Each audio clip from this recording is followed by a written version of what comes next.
Avec ce Dieu-là, mes amis, nous pouvons nous attendre à une délivrance, à une libération. Nous pouvons nous attendre à expérimenter la victoire, et ce, quelle que soit la nature de l'épreuve. C'est une des caractéristiques du Dieu de la Bible. C'est un Dieu qui peut tout, absolument tout. Alléluia.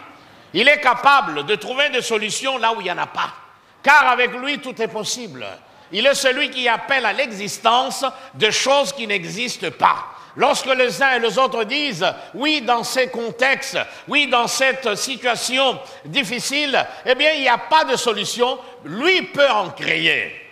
Et gloire au Seigneur. Alléluia.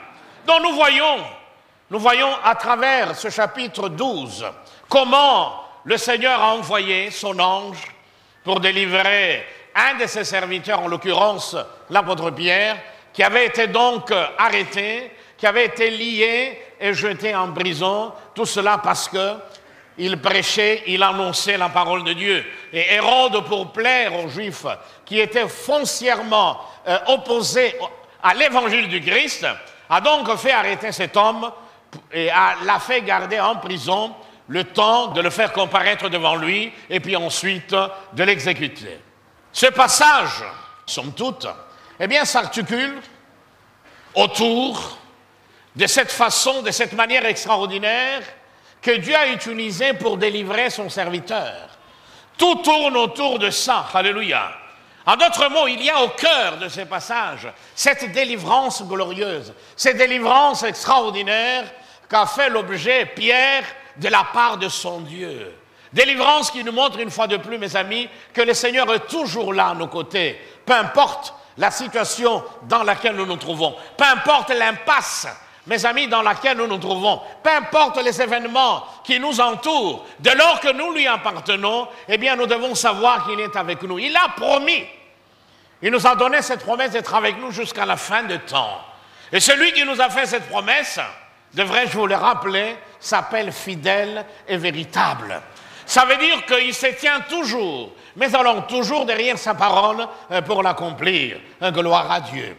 Il a donc, dans cette situation difficile, dans ces moments d'épreuve terribles, mes amis, eh bien, il a envoyé son ange pour délivrer Pierre, pour les libérer de la prison et lui permettre de poursuivre le ministère auquel il avait été appelé, le ministère de prêcher, d'annoncer le royaume de Dieu un peu partout. Gloire au Seigneur. La Bible déclare à propos des anges que ce sont des esprits, mes amis, au service de Dieu, envoyés pour exercer un ministère en faveur de ceux qui sont appelés à hériter du salut.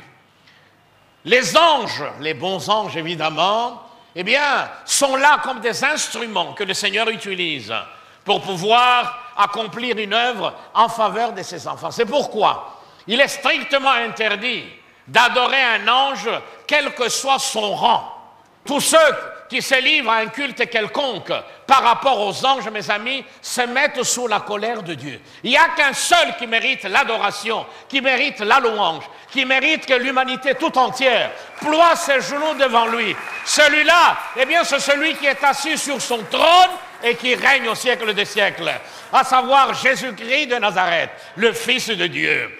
Celui que nous devons adorer, pas un ange, mes amis, car les anges sont là pour servir l'Église de la part de Dieu, pour arracher au danger, pour apporter une parole, pour intervenir de la part du Seigneur. Que Dieu soit béni. Nous pouvons trouver à travers toute la Bible des cas, des exemples d'intervention de Dieu en faveur de son peuple. Toute la Bible est remplie des histoires merveilleuses. Toute la Bible est remplie, mes amis, des exploits extraordinaires du Dieu de Moïse en faveur de tous ceux qui croient en lui. Mes amis, nous avons tout intérêt à rester attachés à lui, quelle que soit la décision des hommes. Tant que lui n'a pas encore décidé, eh bien, soyons en paix. Continuons à avancer, car celui qui tient les rênes de nos vies, celui qui tient nos vies dans sa main, est celui qui conduit et qui finit toujours, comme nous l'avons vu le dimanche dernier, alors que nous passons par des étapes des désespoirs, des hontes, de mépris, d'humiliation, il est capable de finir par utiliser tout ce qui nous fait du mal, tout ce qui contribue à notre honte, à notre humiliation, à notre mépris, il est capable de finir par transformer cela et d'en faire des circonstances qui nous permettent d'expérimenter sa gloire.